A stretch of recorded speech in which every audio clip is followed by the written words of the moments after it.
The great hall of the Federation Council fell into silence.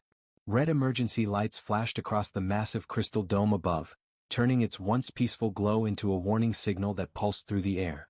The floor vibrated faintly as distant explosions echoed from orbiting defense stations. Around the circular chamber, 30 alien species sat in fear. Some had feathers that shimmered under the lights. Others had scales, soft fur, or translucent skin. All were united by one emotion: dread. Before them, the massive central display filled with horror. Entire planets burned. Fleets of shining silver ships were torn apart in seconds. The enemy, the Crystal Swarm, had broken through the final defense line. For 10,000 years, the Federation had known only peace. Their civilizations had grown together, building cities among the stars, sharing art, knowledge, and culture. War had become a word for history books. But now that peace was ending. The Crystal Swarm did not negotiate. It did not speak. It moved from system to system, consuming all matter in its path. Planets turned silent within hours, their surfaces stripped clean, their oceans boiled away. At the center podium, first speaker Bell stood frozen. His blue-tinted hands trembled as he gripped the edges. His voice broke the silence. "They've broken through the outer defense line," he said softly. "Our last major fleet, destroyed." Gasps filled the chamber. Some delegates shouted in disbelief, others cried openly. The air filled with overlapping voices in dozens of languages, pleading, blaming, panicking. Bell struck the podium. "Order," he shouted. "Please order." The noise slowly faded. The first speaker's eyes were tired. He had watched the fall of 6 star systems in as many weeks. And now the swarm was heading toward the heart of the Federation. In the corner, second speaker Green moved closer. Her 4 eyes blinked nervously as she spoke in a low voice. "There might be one option left," she said. Bell turned sharply. "What are you suggesting?" Green hesitated. "The archives, the forbidden ones. They speak of a species from a high-gravity world. They are called humans." A cold silence filled the hall. Then came the whispers. "The Deathworlders?" one delegate said in disbelief. "Impossible," another hissed. "They were marked as too dangerous to contact." Bell frowned. "That record is over 3 centuries old. Why would we risk?" "Because," Green interrupted softly, "we have no other choice." She brought up a holographic display. Images filled the air, rough, old footage from ancient Federation probes. It showed humans climbing icy mountains, diving into dark oceans, and building great cities on a world filled with storms, predators, and disasters. "They evolved on a planet with nearly twice our gravity," Green said. "Their muscles are dense. Their bones are like steel. They survived extinction more times than we can count. Their world forged them into fighters." Bell watched silently. The footage changed to show human history: old wars, fires, explosions, marching armies. The room grew quiet again, but this time it was not fear of the swarm that silenced them, it was awe. "They are violent," said a representative with shimmering silver skin. "They destroy each other constantly." "Yes," Green said. "But they also rebuild. Again and again. No matter how much they lose." Bell looked back at the display showing the crystal swarm devouring another colony. His people had never learned war. Perhaps that was their greatest weakness. He exhaled slowly. "Prepare a transmission," he said. Green blinked. "To them?" "Yes. Send it to their planet. Send everything, our technology, our data, our plea for help." There was a long silence. No one spoke. No one dared. Then one by one, the delegates lowered their heads in agreement. Technicians rushed to their stations. The Federation's best linguists worked to craft a message. They explained the danger, the destruction, the hopelessness. They offered their entire technological database, faster-than-light travel, starship designs, and weapon data, as proof of trust. The message ended with a single line: "We beg for your help. Save our galaxy, before it dies." The transmission beam shot through the void, crossing stars and nebulae faster than light. Its destination, a small blue planet orbiting a yellow sun. A world once feared. A world called Earth. In the great hall, the council waited. The red lights still flashed, the alarms still echoed faintly in the distance. But a strange new feeling spread through the room, a spark of hope mixed with fear. Bell looked up toward the stars through the crystal dome. His voice was quiet but firm. "If the Deathworlders truly exist," he said, "then perhaps only they can face what we cannot." Far away on that small blue world, the night sky glittered peacefully. No one on Earth yet knew that their entire species was about to be called into a war not of their making. A war for the survival of the galaxy itself. The stars had cried for help, and soon humanity would answer. The night was calm over the mountains of Chile, where one of Earth's largest observatories scanned the skies. Dr. Elena Mora sat before a glowing console, half asleep, sipping cold coffee. It was just another quiet shift, until the monitors began to flicker. Strange data scrolled across the screens, repeating tones, rhythmic pulses. She frowned, leaned closer, and froze. "Wait, that's not random noise," she whispered. Her assistant, Leo, turned from his workstation. "What is it?" Elena's fingers flew across the keyboard. The signal repeated every 47 seconds, too perfect to be natural. She adjusted the spectrum view and stared in disbelief. "It's structured," she said softly. "It's a message." Within minutes, calls went out across the world. The signal was real, strong, and repeating, coming from deep space. It wasn't a reflection or interference. It was aimed directly at Earth. By dawn, every major space agency, radio observatory, and military communication center was locked onto the same frequency. The mysterious signal carried data, enormous amounts of it, compressed into patterns no human had ever seen. Governments scrambled. Scientists argued. The media caught wind, calling it the voice from the void. But deep underground, in a secure bunker beneath Geneva, a group of leaders gathered around a single glowing table. The United Earth Defense Council had been formed for planetary safety. Meteor strikes, global disasters, nuclear crises. Not this. Admiral William Russ, head of the Council's defense branch, stood quietly as the decoding experts worked. His gray hair glimmered under the cold light. Decades of service had hardened his nerves, but tonight his heart pounded. At last, one of the linguists looked up. "Sir, we've translated part of it." "Show me," Russ said. The wall screen came alive. Lines of alien symbols shifted into English text. At first it seemed like static, then words formed. "This is the Federation Council. Our worlds are falling. The crystal swarm cannot be stopped. We beg for your help. Save our galaxy before it dies." The room went silent. No one spoke for several seconds. Only the hum of machines filled the air. Finally, Russ said quietly, "This is no prank." The technician nodded. "They included data, star maps, physics equations, ship designs, and something else. Faster-than-light technology." That last phrase changed everything. Around the table, world leaders exchanged uncertain looks. Humanity had dreamed of faster-than-light travel for centuries, but here it was, given freely by desperate beings from across the galaxy. Russ scrolled through the attached images. Alien ships burning, planets shattering, the crystal swarm consuming everything in glowing clouds of glass and light. He felt the weight of it. "This is a cry for help," he said finally. "And they chose us." Across the planet, the message spread, first to scientists, then to military strategists, and finally to the public. Within hours, the world changed. News channels flashed the headline: "Humanity contacted by alien civilization, galaxy in crisis." In homes, offices, and streets, people watched in awe and disbelief. Children stared at holograms of distant worlds. Soldiers stood in silence during briefings. Some felt pride. Others felt fear. But everywhere one question echoed: why us? At NASA headquarters, teams worked day and night to decode the alien technology files. Dr. Kavita Sharma, head of propulsion research, stared at the diagrams. This could actually work," she said in wonder. "If these numbers are right, we could reach another star in weeks." Military engineers in orbit studied the weapons data. It wasn't like anything human-made, elegant, efficient, and powerful.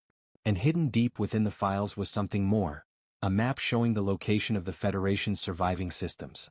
At the same time, social networks exploded with debates and theories. Some people saw it as destiny. Others saw it as a trap.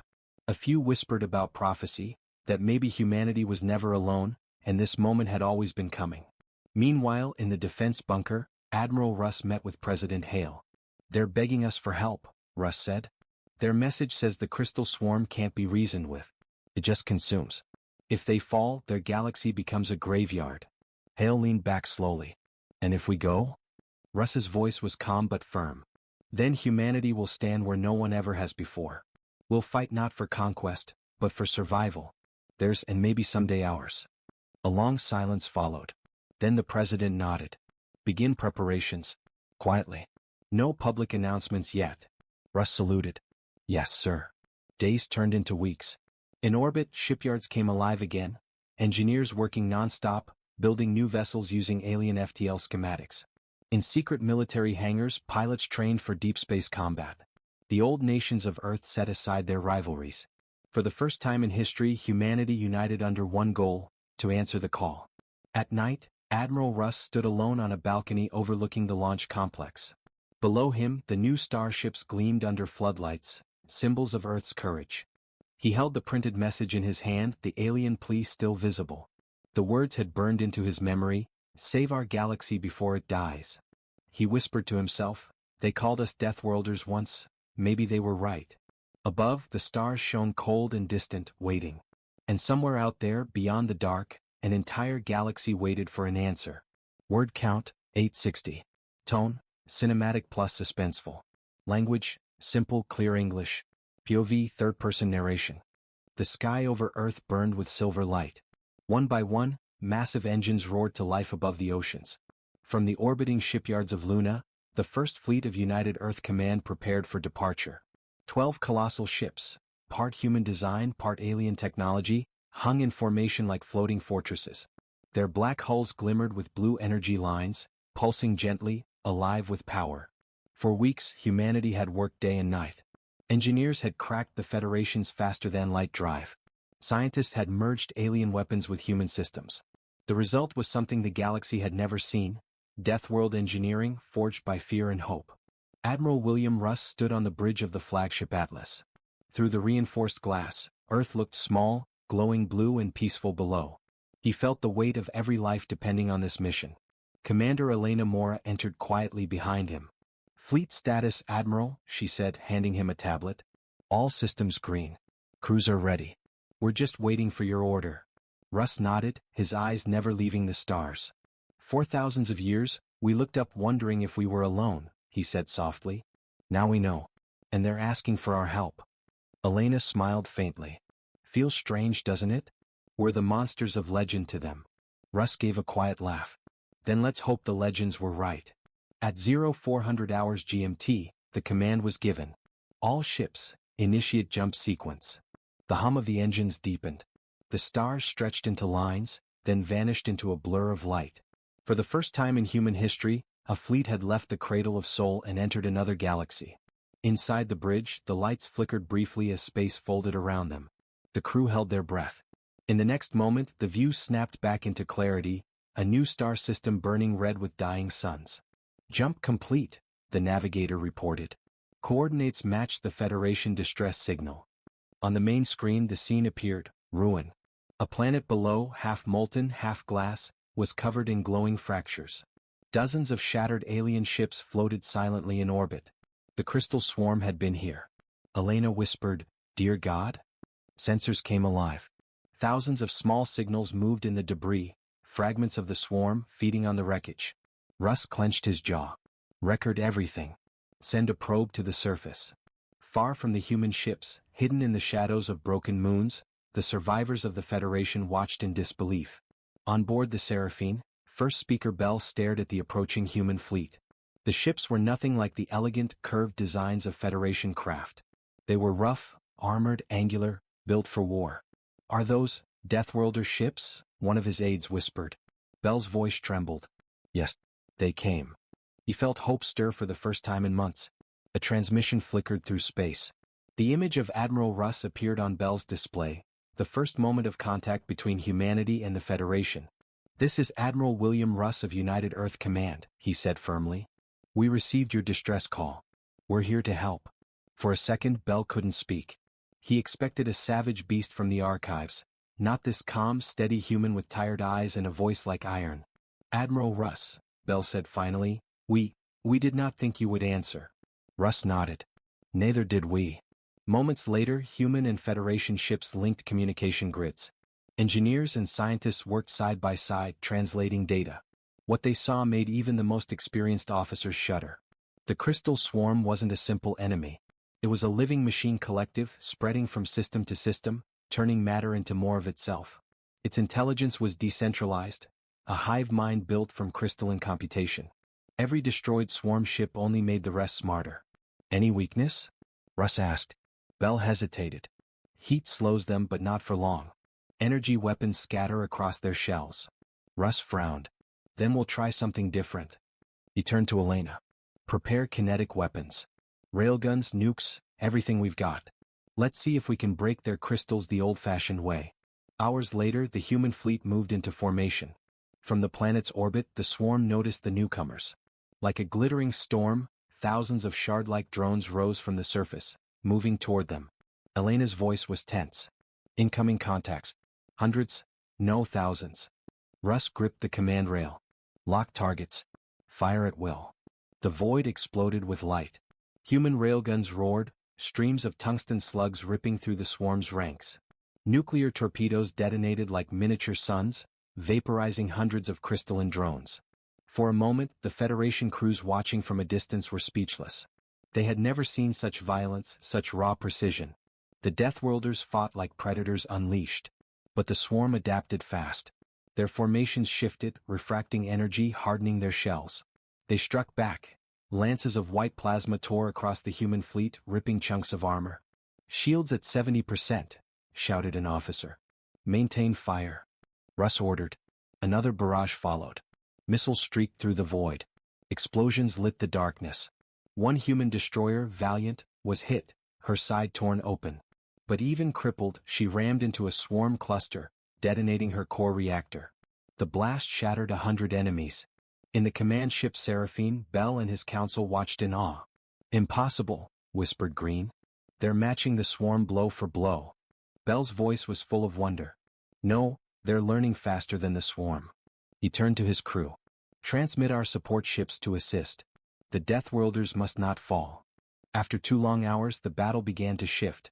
The swarm withdrew, fragments breaking off and fleeing into the void. For the first time since the war began, the enemy retreated. Cheers erupted across both human and alien channels. Russ stood silently, watching the drifting debris. His voice was low but steady. This was just one swarm node. There will be more. Elena looked at him. And we'll be ready. Back aboard the Seraphine, Bell gazed at the human flagship in orbit. He felt something he hadn't felt in years: hope. He whispered softly, perhaps the legends were true after all. When the galaxy begged for mercy, the Deathworlders answered. Above the ruined planet, the mixed fleet floated among the wreckage, a fragile alliance born in fire. But somewhere deep in the void, the main hive of the crystal swarm stirred. It had felt the loss. It had noticed the newcomers. And it was preparing to strike back. The silence after battle was almost painful. Wreckage floated across the red-tinged system, broken swarm fragments glowing like dying embers. On board the human flagship Atlas, the air was thick with the smell of metal and ozone. Sparks flickered from damaged consoles. Crew members moved silently, faces pale, eyes hollow. Admiral Russ stood by the central display watching the debris field. Around him, officers whispered updates. Casualty reports, sir, said Commander Elena Mora quietly. We lost 3 destroyers. 17 damaged. But the swarm, it's gone. Russ nodded slowly. No, it's not gone. It's regrouping.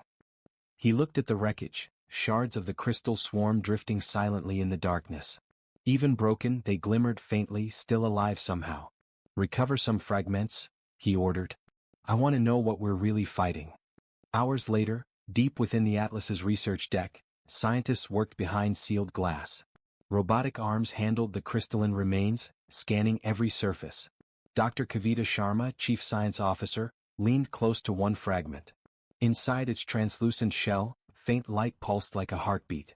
This isn't metal, she said softly. It's alive. Elena frowned. Alive? It's a machine. Sharma nodded. Yes, but not built the way we understand. Each shard is a complete organism, part biological, part computational. It absorbs energy, matter, and information. When you destroy one, the others learn how it died. Russ folded his arms. A hive mind. Worse, Sharma said. An evolving hive mind. On the monitors, the broken crystal started vibrating. Energy readings spiked. Within seconds, the shard reassembled a thin layer of armor. The scientists stepped back in alarm. It's repairing itself, one shouted. Contain it. Russ barked. The containment field flared blue. The shard calmed, its light dimming again, but everyone had seen enough. Sharma's voice was low, fearful. Admiral, If even one fragment survives, the swarm can rebuild. Completely. Russ looked at her, his face grim. Then we don't just fight them. We erase them. Across the system, Federation ships tended to their wounded. On the flagship Seraphine, First Speaker Bell addressed the Council via hologram. Our new allies fought with a strength we could not imagine, Bell said. But their victory came at a cost. The swarm will return. Second Speaker Green stepped forward. They saved us once. But what happens when the swarm learns from this battle? What happens when it becomes immune? Bell had no answer. Later that day, a joint meeting was held aboard the Atlas. Humans and aliens gathered around a large holographic display showing the path of the swarm. It was spreading like fire across the galaxy, dozens of systems already dark. Russ pointed to a flickering red region near the galactic core. According to your data, this is where it started? Yes, Bell confirmed. A mining world. Our probes uncovered strange crystals underground. They seemed harmless at first until they woke. Sharma studied the readings. Energy signatures are unnatural. Quantum-level resonance, something ancient. Green's voice trembled. You think it was waiting? Sharma nodded slowly. Not created. Found. The room went quiet. Elena broke the silence. So it's not just an enemy, it's something older. Russ turned to Bell. How long before the swarm reaches your capital systems? 3 months, Bell said softly. Maybe less. Russ looked around the table. Then we stop waiting. We take the fight to them. The Federation delegates gasped. You mean attack the swarm directly? Green asked. That's suicide. Russ's eyes were hard. If we don't, they'll come for Earth next. You said it yourself, they adapt. Every day we delay, they grow stronger. Bell studied the human admiral's face. In his eyes he saw something alien, not cruelty but determination born from a world that never forgave weakness. Finally Bell nodded. If we are to fight, then we fight together. Days later, preparations began. In orbit above a shattered moon, joint task forces trained side by side. Federation engineers studied human weapons, crude but powerful. Humans, in turn, learned to operate energy shields and faster-than-light engines with alien guidance. The alliance was fragile, yet something new was forming, trust. During a late shift, Elena stood by the viewport, staring at the stars. Bell joined her quietly. You humans are strange, Bell said softly. You find war in peace, yet peace in war. Elena smiled faintly. Maybe because our world never gave us a choice. Bell looked at her. And now your world chooses to fight for ours. She nodded. If your galaxy falls, it won't stop there. The swarm will keep spreading until there's nothing left. For a long moment, they stood in silence, watching the void. Meanwhile, deep beneath the ruined planet where the battle had taken place, something stirred. Buried beneath layers of glass and ash, an enormous crystalline shape pulsed faintly. The surviving fragments of the swarm were merging, linking, growing, evolving. From their silent network, a new signal pulsed outward, faster, stronger, angrier. Across the galaxy, other swarm hives awakened. Billions of fragments began to move. They had learned. They had adapted. And they had recognized a new threat, humanity. On the Atlas, Admiral Russ received the first intercepted signals, waves of coded pulses spreading across space. Admiral, we've picked up multiple transmissions, said a technician. Unknown source. They're coordinating.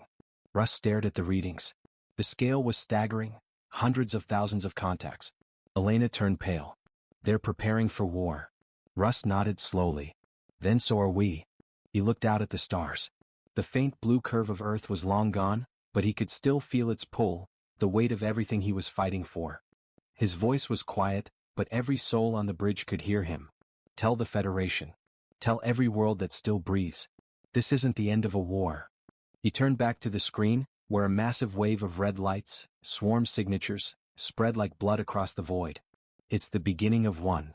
The galaxy prepared for war. Every shipyard in the Federation burned with light.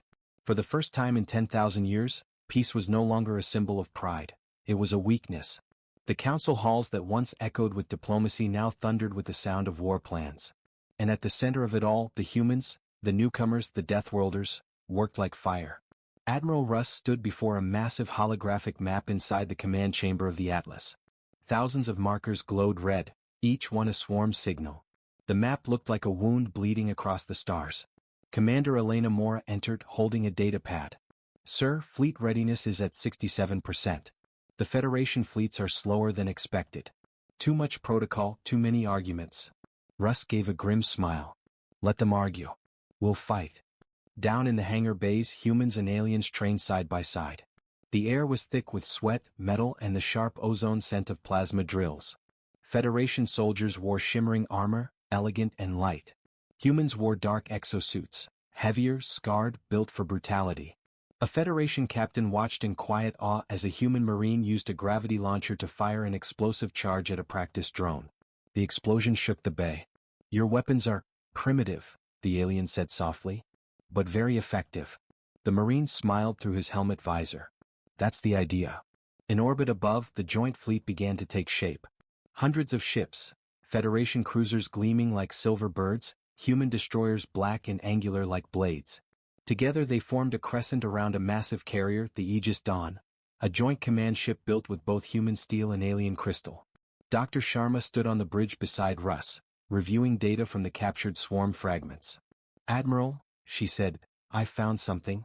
The swarm isn't just growing, it's communicating across subspace. Every hive shares information instantly. Russ frowned. Meaning if we hit one, the others will adapt before the second wave arrives. Yes, she said quietly. They're learning faster than we can plan. He stared at the star map. Then we'll stop planning. We'll act. The first offensive was simple: strike before the swarm could rebuild. The target? A dead system near the galactic core. Long ago it was home to an ancient mining colony, now just floating stone and dust. But deep within its shadowed belt, sensors had picked up movement, crystals growing like tumors on asteroids, glowing faintly with blue light. It was there the swarm was reforming. The joint fleet arrived in silence. Space rippled as ships exited hyperspace, hundreds of vessels forming into sleek lines. Elena watched from the observation deck as the stars flickered against the vast black. Her hands trembled slightly. It's beautiful, she whispered. And terrifying. Russ's voice came through the comm, all ships, engage stealth pattern. No signals. We strike fast. The fleet moved forward, silent shadows against starlight. Then the darkness came alive. Thousands of crystalline shapes burst from the asteroids, not ships but living machines. Their surfaces glowed red, their movement fluid and insect-like. The swarm had seen them coming. Contact. Multiple hostiles, shouted a sensor officer. They were waiting for us. The battle began. Human destroyers opened fire first. Railguns thundered, launching streams of molten slugs that tore through crystal bodies. Federation cruisers followed, releasing waves of blue plasma and light missiles. The void lit up like a storm of suns. But the swarm adapted fast. Their broken shells reshaped mid-battle, forming shields of refracted light. Beams of energy lashed back, slicing through the Federation lines. One cruiser exploded in a flash of silver. Evasive maneuvers. Form defensive circle. Russ ordered. The Atlas shook violently. Sparks rained from the ceiling. Elena gritted her teeth. We're losing formation. Then break it. Russ shouted. Every ship for itself, hit them from all angles. It was chaos, but that chaos was what humans did best. Instead of fighting in neat lines, the human ships scattered, attacking unpredictably. Their erratic movements confused the swarm, which was built to calculate patterns, not madness. Federation captains hesitated, then began copying them. Soon the entire fleet moved like a storm, fast and wild. The swarm struggled to track them all. On the command deck, Dr. Sharma's voice came over the intercom, urgent. Admiral, we found the control signal. The swarm's core is hidden inside the largest fragment. It's coordinating the others. Russ turned. Location. Coordinates uploading now. The display lit up, a massive crystalline structure floating near the system's dark moon. It pulsed with rhythmic light, sending energy to every other swarm entity. Russ clenched his jaw.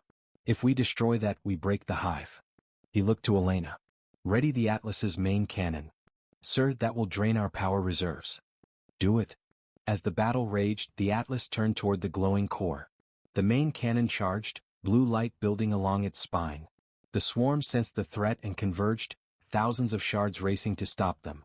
Federation ships dove in to protect the flagship, forming a defensive ring. Explosions rocked the void, light and fire everywhere. Firing sequence ready, Elena shouted. Russ raised his hand. Fire. A blinding beam erupted from the Atlas, cutting through the darkness. It struck the crystal core dead center. For a moment nothing happened. Then the core screamed. A wave of energy rippled across the system, throwing ships off course. The crystal structure shattered, glowing fragments scattering into nothing.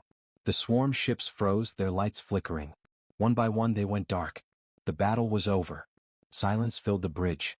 Crew members stared at the fading stars. Elena exhaled shakily. We did it. Dr. Sharma looked at her readings. No. We hurt them, but we didn't kill them. Russ turned slowly. Explain. The signal's gone, but it's not destroyed. It jumped through subspace. Somewhere else. Russ looked out at the stars. Then this was just the beginning. Hours later, the surviving fleets gathered. Fire still burned on damaged hulls. Thousands were dead. Yet for the first time the Federation felt something new, not fear but defiance. Bell's voice echoed across the comm channels. Today we fought beside Deathworlders. Today we remembered how to survive. On the Atlas, Russ stood by the viewport, the stars reflecting in his eyes. They'll come again, Elena said quietly. He nodded. Yes. But next time they'll find a galaxy that fights back. Far away beyond known space, deep in the cosmic dark, countless new swarm hives awakened. Their eyes glowed red as the ancient signal pulsed once more. They had seen humanity. They had learned. And they were coming. The galaxy celebrated, but the victory was short-lived. For 3 days the Federation rejoiced. Across thousands of worlds, cities lit up in colors unseen for centuries. Speeches filled the airwaves. The swarm had been defeated, they said. The humans had saved them. But Admiral Russ didn't celebrate. From the command deck of the Atlas, he stared into the stars, silent, cold, endless. Around him, reports scrolled across holoscreens. Ship losses, 63%. Civilian casualties, uncountable. And then there was the signal. It had appeared 12 hours after the battle, faint, pulsing from deep in the galactic void. The same frequency the swarm had used before. But this time, it was stronger. Much stronger. Dr. Sharma entered the command room, her face pale. Admiral, she said softly, we've traced it. The signal didn't die. It multiplied. Russ turned to her. How many points of origin? She hesitated. At least 50. The room went silent. Even the engines seemed to hum quieter. Russ looked back at the stars. They weren't destroyed, he murmured. We just made them angry. The Federation Council, Crystal Dome. In the Great Hall, the crystal lights flickered again, red just as before. The same silence fell across 30 alien races, but now their fear was mixed with something new, shame. They had relied on others, on humanity, to fight for them. First Speaker Bell stood tall, his voice breaking slightly. The swarm is returning. 50 times stronger than before. They are coming for every world that resisted them. Murmurs swept through the chamber.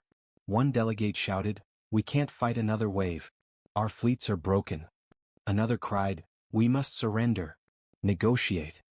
But Green slammed her hand against the table. You can't negotiate with fire, she shouted. They devour everything. Bell looked at her, weary but resolute. Then we call the humans again. If they saved us once. They can't save us twice, Green whispered. Not alone. Earth, United Defense Command. Half a galaxy away on Earth, storms rolled across the Atlantic.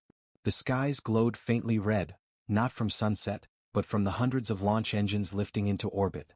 The Aegis network was coming online, a ring of human defense platforms built using Federation crystal technology. Massive cannons pointed toward the stars, ready to fire. In an underground chamber, the Earth Council gathered around a dark table. President Hale leaned forward. Admiral Russ's last report confirmed multiple hive signals. If they reach us. They won't, said General Tagawa firmly. Not if we strike first. Hale frowned. Strike, the void. Tagawa brought up a hologram, a cluster of red energy points surrounding a single massive one at the galactic center. We call it the Heart World. The swarm's origin point. Their nest. The room fell silent. The plan was madness. Attack the heart of the enemy deep beyond known space. But humanity had always done the impossible. The March of the Deathworlders. A fleet unlike any ever seen began to form, a coalition of human and alien vessels reforged and reborn. Federation engineers worked beside human soldiers, sharing technology freely for the first time. Ships were rebuilt with new armor, crystal-lace steel that could heal under heat. Weapons combined human brutality with alien precision. The Atlas was now joined by two more flagships, Horizon's Wrath and Soul Vanguard. Together they led a fleet of nearly 10,000 vessels. And at the front of them, the humans. They called the Operation Black Horizon. Russ stood before the gathered officers, his voice steady but grim. The swarm adapts to logic. They evolve against order. So we will give them chaos. Every human ship will operate independently, strike without pattern, without warning. He looked around. We fight not for territory. Not for glory. We fight for the right to exist. Deep space, the heart world. Weeks later, the fleet emerged from hyperspace. Before them stretched a sight that froze every soul on board. A massive sphere of crystal, a living planet, pulsed like a heart. Energy storms danced across its surface. Tendrils of light reached out into the void, feeding smaller swarm hives orbiting nearby. The swarm had built a world. And it was awake. The moment the fleet appeared, the heart world stirred. From its surface, billions of shards rose, each one a living weapon. They moved in perfect silence, their formation flawless. Contact in all directions. Elena shouted from the Atlas's bridge. Prepare for full assault. Russ commanded. The sky exploded. Tens of thousands of swarm entities flooded toward them, glowing like red meteors. Human ships scattered instantly, breaking formation, moving unpredictably. Federation vessels followed behind, firing in every direction. The void turned into a storm of light and fire. Explosions flared like dying suns. Massive swarm beasts slammed into capital ships, tearing through hulls. Human railguns cut them apart, their fragments burning into dust, only for new ones to take their place. The swarm was endless. Dr. Sharma's voice came through the comm, sharp and urgent. Admiral, the Heartworld's energy readings are off the scale. It's pulling power from a nearby star, it's feeding. Russ stared at the display. If it keeps growing, we'll lose the whole system. Elena's voice cracked. Sir, what do we do? Russ looked toward the glowing heart of the enemy. His voice was calm. We finish what we started. The last gambit. The Atlas and her sister ships broke through the front lines, diving toward the Heartworld. Shields melted, hulls cracked, but they pressed forward. Russ opened a secure channel. All units, initiate Nova Protocol. Gasps filled the comms. It was humanity's most dangerous weapon, an experimental FTL core overload. It could vaporize an entire planet, and everything near it. Sir, that's suicide. Elena cried. Russ's voice was low. It's survival. The fleet fell into formation surrounding the Heartworld. The swarm sensed the threat and surged forward, waves upon waves crashing against human steel. Russ looked one last time at the stars. For every world that fell, he whispered. For every voice that begged for mercy. Then he gave the order. Detonate. A light brighter than creation itself filled the void. The Heartworld shattered. The swarm screamed, a sound that tore through every frequency, every mind. The energy wave spread outward, devouring ships, stars, everything. And then, silence. 1 month later. The galaxy was quiet. The swarm's signal was gone. The war, at least for now, was over. In orbit above a scorched moon, the survivors gathered. Only a fraction of the fleet had returned. Among them was Elena, standing at the viewport of the Aegis Dawn. She looked out at the stars and whispered, "He did it." Dr. Sharma stood beside her. "Yes," she said softly. "But I wonder what we woke up out there." Elena turned. "What do you mean?" Sharma's eyes glowed faintly as she held up a datapad. The swarm wasn't just alive. It was listening. Before it died, it sent something out. To where? Another galaxy. Elena looked back at the stars. They seemed peaceful again, but peace in the galaxy never lasted long. Narrator tone, final lines. They thought they had saved their galaxy. But the stars remember everything. And somewhere, far beyond their reach, something was answering the call.